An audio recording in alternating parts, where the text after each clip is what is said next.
You're listening to Brainwork Framework, a business and marketing podcast, brought to you by focus-biz.com. Business owners, marketers, and neurodivergent individuals.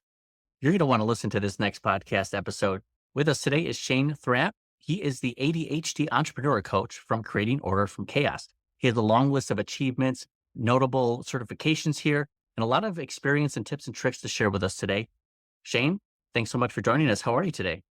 I'm doing great. Thank you for having me on. I really appreciate it. Absolutely. So Shane, take us through your entrepreneurial journey. You have a unique situation and story to tell, and kind of take us through some of those challenges and how you overcame them. Yeah. Whenever it comes to ADHD, a lot of times, most of us really feel lost when we're younger, especially whenever we get out of high school. And that's actually the start of my journey. Well, the journey goes way back. Importance here is on the entrepreneurship and careers. So a lot like other ADHD people, I bounced from job to job in my lower 20s, and I was homeless a number of times, and I struggled a lot until I really got into a place where I started learning about project management. And that was the start of everything for me. And in learning about project management, I really started developing a system that really worked for me. And at the time, I didn't know I had ADHD or autism. And it was really about taking a time to really explore who I was. And project management really helped me that. I started learning about the 5 whys and really started developing a system to look at my patterns and recognize what worked for me and what didn't work for me, and then how to start building a continuous improvement process. And a lot of people out there who understand Six Sigma project management just heard everything there. And it really resonated with me. And as I started exploring it when I was 25, I started realizing that part of what I really enjoyed doing was leadership. I enjoyed leading people, and I'd done a lot of self-help and learning, and I'd actually found myself continuously in these management or leadership roles, no matter what I. And when I really made that realization, I started going, okay, well, the pattern is I go to a job, I'm there for a year, I start self-sabotaging because I'm bored out of my mind, or the manager's not doing the things that I'm telling them that they should be doing because I'm recognizing problems before they're going to happen because of my problem-solving pattern recognition skills. And all of these things just really led me to really get into project management as a career. But we're taught all of our lives that we should find a company, work for them for 30 years and retire and get the watch and a pension and all that stuff. And that was not going to be me. And so I wound up getting into freelance project management.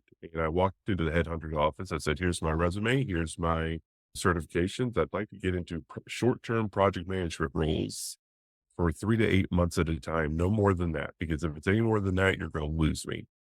And sometimes I got into some really good relationships with a lot of them, because once I started doing that one job and that boss is going back to my headhunter and saying, this guy was great, thank you so much for him, he did a wonderful job.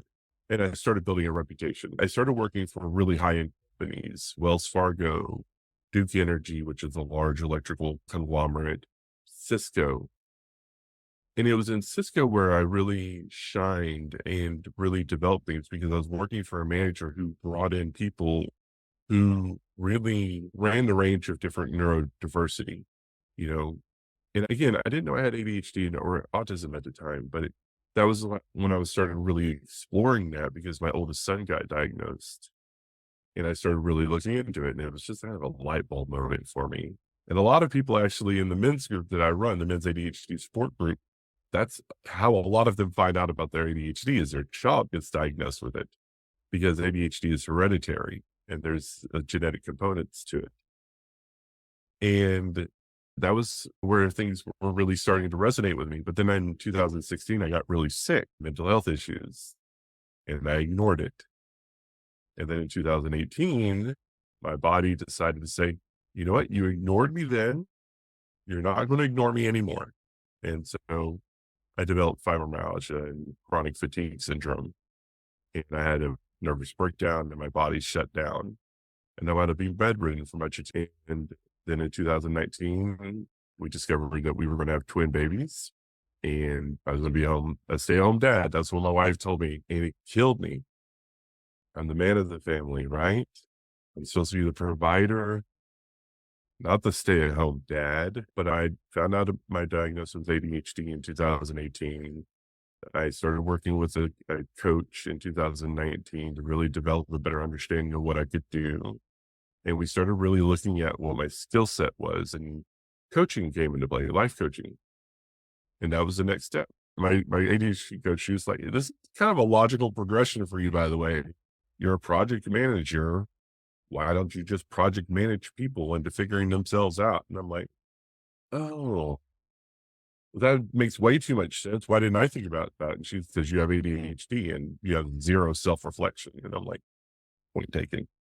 So, from there, it just naturally progressed because I understood ADHD. I had such a bad journey into getting diagnosed with ADHD. And then eventually I found out that I also had autism. And it was just such a very difficult journey. If I figured that if I could help people make their own way through it and cut down any of that time, I was going to support them. I was going to help people. I was going to make a change in the world.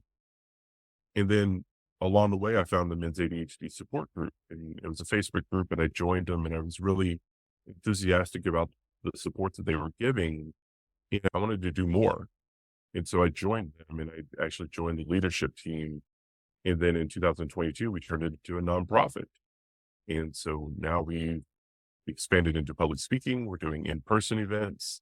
We've been doing weekly events on Facebook where subject matter experts coming in, talking about it, have weekly peer support meetings. We do a lot of different things, including having a podcast about men's ADHD and a YouTube channel that we post a lot of content to. And that then turned into me now working for Dueling Minds, an ADHD support group, and autism ADHD dual diagnosis is what that means. I'm now recognized as an expert in my field, and I am speaking at the International ADHD Convention, and I am now also the marketing lead for the International ADHD Conference. And it's just been a bonkers ride, brother. It's just been a bonkers ride. What a killer journey, man. That sounds incredibly fascinating. And to hear what you went through, how you overcame those obstacles that came your way. And then I appreciate everything that you're doing for other people now, because you're mixing what you were great at, what you wanted to. It's this blended, this passion and expertise that you're bringing together and putting on the table. So much appreciated. You're doing so many things right now, though. Are you feeling overwhelmed, or is that just a superpower that those with ADHD might have, that they can manage multiple things? Or is it just the Shane thing? It's kind of a combination of all of the above. So a lot of people with ADHD often do have a lot of crossover with autistic spectrum issues as well. But there's also a subset of that where they also have autism as a dual diagnosis. And it is much more prevalent than a lot of people think. 40% of people with ADHD also have autism, and vice versa. 60% of people with autism have ADHD. And it is overwhelming. That is the key feature of ADHD and autism, is overwhelm, emotional regulation. Our emotions are stronger. We feel things more. But it's not just the negative feelings, right? It's not just anger, rage, and despair, and sadness, and jealousy, and all of those things. It's also all of the happiness and the joy and the sense of accomplishment and like social justice things. It's all of these things combined. And when we don't understand ADHD or autism, we do not know why we are so overwhelmed. And we don't even recognize that we are overwhelmed, because a lot of the symptoms of overwhelm sounds like depression, which is one of the reasons why ADHD and autism are often in adults misdiagnosed as depression or anxiety disorders or things of that nature, because the symptoms are so similar. The root cause is different. And when we look at that and we look at the totality of those things, when you are looking at understanding how to manage ADHD, you have to understand that you have ADHD. You have to recognize that there's a problem. And then you start being able to figure out how your brain works in certain ways. And that's what I did. The autistic side of my brain loves structure and order and things of that nature. It wants things to fit into a certain place with the certain methods and processes. Sound familiar? The ADHD side of my brain loves chaos. It loves going into a new place and exploring the interesting things and discussing things with people and delving into the intricacies and seeing all that like really gnarly stuff that's happening in there. And for me, those two things, once I started really understanding those facets, even before I knew I had ADHD and autism, is what made me excel at project management, especially short-term project management. And now looking back over the years, I'm like, oh, that makes a lot of sense. And that's what I bring to people whenever I'm coaching with them, entrepreneurs and for people looking to explore their careers and really figure out who they are once they have the diagnosis, or if they're just curious if they have the diagnosis, who have had those same problems of jumping from job to job or career to career or hobby to hobby or relationship to relationship. Once we start exploring that together, then we start to figure out your strengths and understanding your values and really start delving into that and really countering a lot of those social expectations that a lot of us are taught by neurotypical people who don't have an understanding of what we deal with because we think differently. I've never really liked the ADHD as a superpower phrase. It's not that it's a superpower, it's a different power. What we think is just extraordinary, in neurotypical standards is like our normal. But neurotypical people can find their keys every day and they don't lose their socks. And it's not that consistent issue that we deal with. We always lose our keys. We have a serious issue with time management because time works differently for us. And yes, neurotypical people, I know you lose your keys every now and then. I mean, I lost my keys 7 times last week. Tell me if you did that.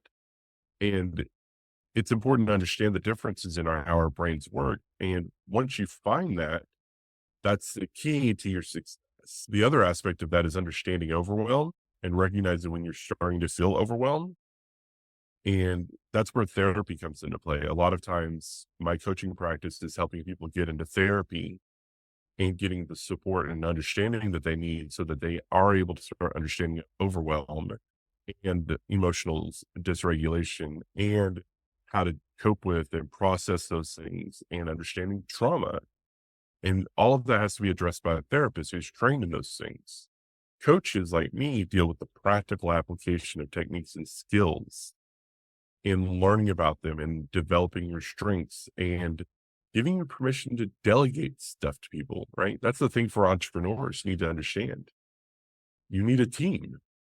And I know that a lot of men are taught, oh no, if you're going to do it right, do it yourself. If you want it done, if you're a real man, you can do it all, right?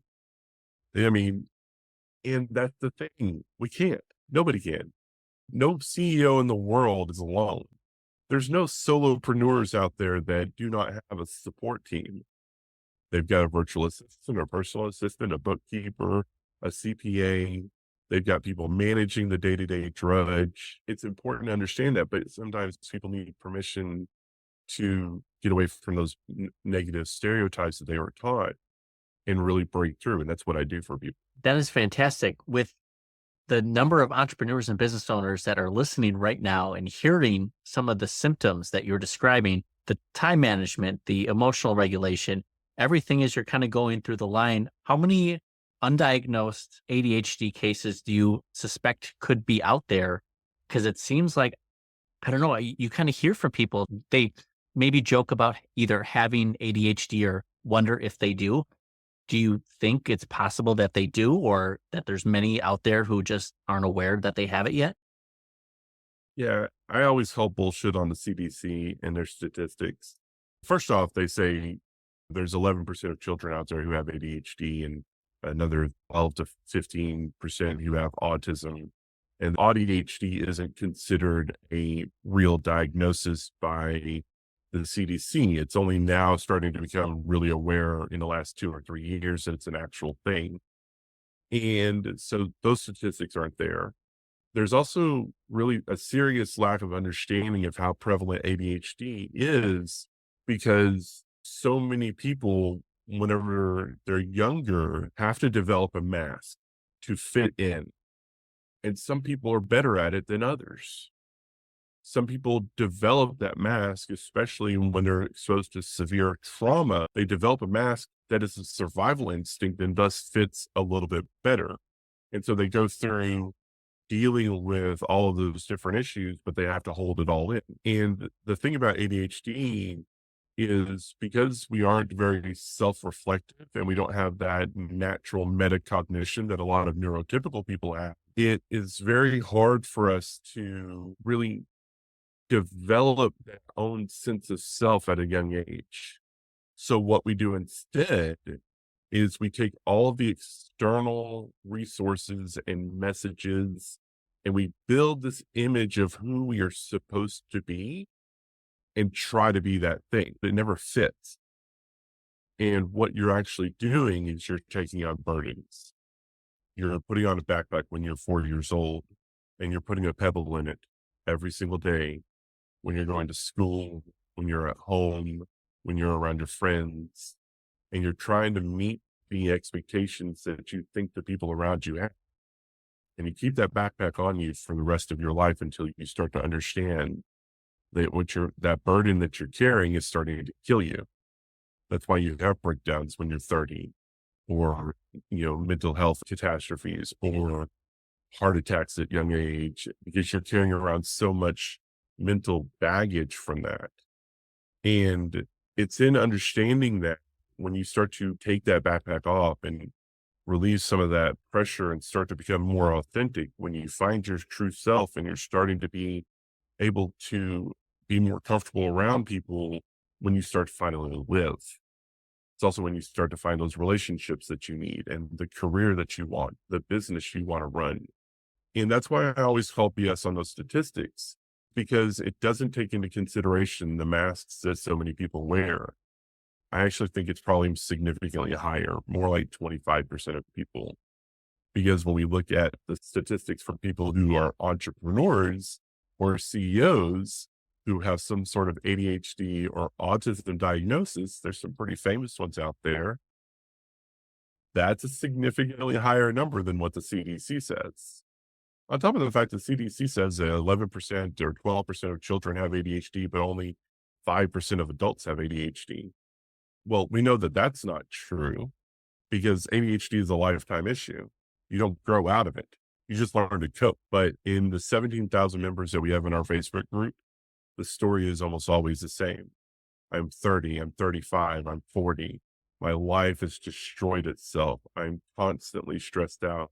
I'm on my second divorce. I'm on my 15th relationship. I can't find a relationship. The story is always these stories of people whose lives came to a point where everything just was so much that it destroyed them. And our job as a nonprofit organization is to rebuild those people and give them the safe space and give them the place to be able to talk about things. My job with Dueling Minds is to help people with ADHD and autism dual diagnosis rediscover and understand and redevelop a comprehensive system around themselves that doesn't have their brains constantly warring with each other, that takes the components of ADHD and autism and starts to find the places where they marry together and put those puzzle pieces back together in a way that works for them. It's why this work is so important for me, is to help those people and prevent, hopefully, what I went through and what so many other people went through for the next generation. It really is something that is really unknown until we explore more and start to learn and understand these symptoms and how to better treat them. And then, like you said, just the complete diagnosis overall to have a better understanding so we can fix it. Now, when it comes to people understanding the symptoms, what they might have, or understanding those with ADHD might have as far as the symptoms, What then can they do for the treatment? Is there a role, either diet, exercise, or like activities can play a role versus pharmaceuticals? Can they work hand in hand? How do you see the best, like the most effective treatment for that? So the most effective treatment, we understand this now. It's fully confirmed. There's a metric ton of science around it. First off, get diagnosed. You need to be working with a psychiatrist to understand if you're dealing with ADHD and autism, PTSD.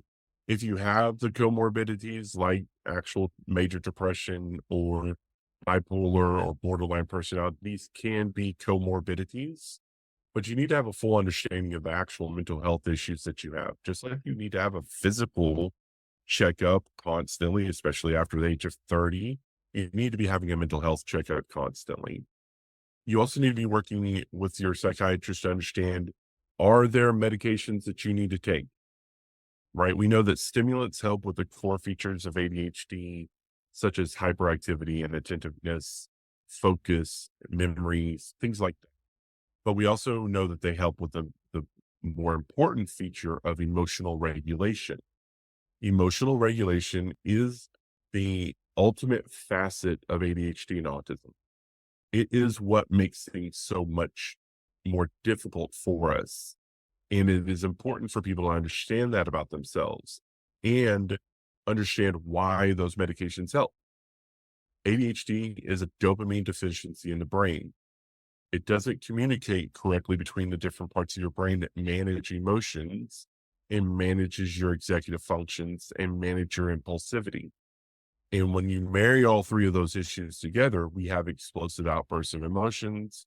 We have constant states of overwhelm and burnout, and we find ourselves feeling a lot more distraught and stressed and frustrated and eventually suicidal. People with ADHD that's undiagnosed have a 34% higher likelihood, especially men, of suicidal ideation, especially if they have isolated themselves because they are overwhelmed by constant rejection or the feeling of imposter syndrome of never feeling like we're good enough or that we're going to be successful enough or that we aren't successful enough, even though you're a CEO or you're making $150,000 or $200,000 a year or whatever those issues are. That's why you've got to work with a psychiatrist, because you may need medication. It doesn't always have to be stimulants. So guanfacine, clonidine, lamictal, these are mood stabilizers that are not stimulants. And they do help with ADHD symptoms. But there's nothing wrong with stimulants. There's a huge stigma out there about them because they can be abused, especially by neurotypical people, and they often are. But the reality of the situation is ADHD medications and stimulants often help prevent addiction to other things like marijuana, alcohol, cigarettes, all of these other things that we deal with. Eating disorders, that's what they help with because they regulate the dopamine and we don't have to have that dopamine fix that we get from all of those other addictive substances. And so it's really important to understand that. The other thing is therapy. Therapy is integral to managing ADHD. In fact, I think it's more important than medication in many cases because you've got to learn about your emotions. Like I said earlier, you've got to understand how to cope with them, how to deal with them, how to process them, how to even just know what emotions are and how to express them in ways. Like a lot of us run around with resting bitch face because we don't realize our face is doing a thing. And it makes us very unapproachable. And it really affects our social cues when people think that we're unapproachable and we don't understand why people think we're unapproachable. It's because our faces are in constant scowl mode or something. And so we have to understand those things. And it's about learning the social interactions that we can and should adhere to while still remaining authentic to who we actually are. We talked about this beforehand, right? Like looking people in the eye. Like autistic trait, I don't want to look you in the eye. It's uncomfortable. It makes me uncomfortable. And there's a physical issue. There's a visceral feeling of, in my body whenever I have to look people in the eye for too long. But until I go through therapy, I don't know how to communicate that. When I go through therapy, I learn it's okay to talk about those things. Fidgets, right? It's okay Yeah. to have fidgets because you want to know why. There's a scientific reason why I should have a fidget in my hand. Thank you very much. It allows me to be able to focus on the question that you're asking, because whenever I have one of these, I'm activating my default mode network to let my fingers do this weird little fidget thing, where I'm able then to let my task positivity system actually communicate effectively in a way where I'm not rambling about a lot of different things. And that's a part of the ADHD brain. And all of this is so important. The other things that are important, exercise is actually the second most effective management of ADHD symptoms after medications. Hugely important. But it doesn't mean go to the gym 7 days out of the week. It means 10 minutes of movement a day. That's it. 10 minutes of movement. You're doing something that has you moving around. And it's that understanding that helps you manage ADHD. The psychoeducation about ADHD is what helps you manage ADHD. And you're not going to get those without professionals like doctors and therapists and coaches like myself, unless you hyper focus on it for 12 years, like I did. But for me, I've already learned so much from everything that you've shared, just understanding like what the symptoms are and then knowing how to treat them. And I love that you went into detail about each aspect, what's scientifically proven, what can help, the first most, the second most, here's some tips. And then you even went into what's the actual working method behind the fidget devices that most people are like, I don't understand the process, but you explained it perfectly. That's the first time I learned about it. So it's super cool to learn this. With all the entrepreneurs that you've worked with before, without giving their info, can you share a story about an entrepreneur business owner who went through those stages, was diagnosed, and then had a more positive outcome for themselves and their business after joining your group or your coaching? Yeah, I actually work with a person constantly. We're accountability buddies now. One of the things that I do for a lot of professionals is I build cohorts of professionals who are in similar fields or very like fields and things like that. We work together in these small groups, 3 to 5 people, no more than that. And what we do is we meet weekly, right? And we organize in such a way where we're essentially kind of co-working or building up ideas or just bouncing concepts off of each other. Hey, I'm going to work on this business aspect. What do y'all think about this? Well, on the marketing side of things, this is one of those things you need to look at. Because the thing about people with ADHD and autism is we have 1,000 different ideas and we're great at brainstorming and problem solving and pattern recognition for us autists out there. And it's really important to understand having that little group community, especially for solopreneurs or entrepreneurs, helps us be able to be more effective. And one of the people I work with, she runs a virtual assistant group and they build Kajabi courses. And when we first started working together, I didn't know I had ADHD until I started working with you. And now I know I have ADHD. But all right, well, let's talk about that. And so now we started really exploring what that meant. And she completely revamped her role in her business to get away from the drudge work that she really couldn't stand doing. She started recognizing that she was an initiator, right? The developer, the person who had the ideas, who then needed to have project managers and virtual assistants who took it to the next step and did the management aspect of it. And once she started really understanding about that, she saw her business just skyrocket, but not just her business, but her own personal life, her own work-life balance, her own joy in what she was doing, because she was constantly hitting burnout and burnout and burnout. And it was really making her start to hate the thing that she loved doing. And that's what happens when burnout hits us. We stop loving what we do. And the thing is, like, when we don't stop that, we find ourselves really becoming disgusted with ourselves. And there's a lot of really negative emotions that come from that. To then when we shut down, we're never able to go back to that. But if we can stop and take a step back and reevaluate what we do and really explore the things that we enjoy doing and what are within our strengths and what follow our values, we find ourselves being able to make those adjustments to the work that we do, or even completely shift the business aspect of what we run to be able to do the things that make it successful. A lot of people with ADHD are taught by neurotypical gurus out there that you should find your niche and just stick to it. that doesn't always work for us. That's got to be Creating, something scary to hear, like stay with one thing forever. Like, no, I can. yeah, but I create an order from chaos because that's not what I'm going to do, right? Coaching is not always what I'm going to do. I'm going to take and create order from chaos, but in different fields. And so I do project management, I do business development, I do podcasting, I do website design, I do all these different niches that all fit within the overall goal of what my business does. But then I shift my businesses when I start to feel myself being overwhelmed or burned out.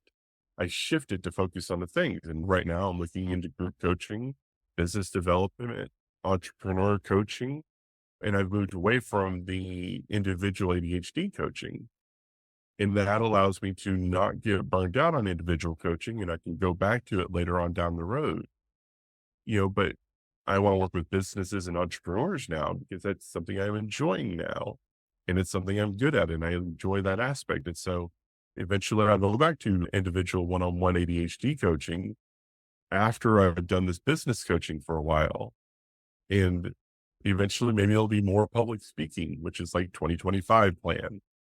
But the things I plan for that kind of stuff, it's not just on the spur of the moment. It's in my business plan to have those features. And then I shift. And the same thing applied to my client. She had to understand that her business could expand to do different things that she wanted to. She just needed to make sure she had the people in place to manage what she didn't want to do anymore so that she could focus on what she did when she wanted to focus on what she wants. And that's what I mean about psychoeducation when it comes to ADHD, all of those things combined.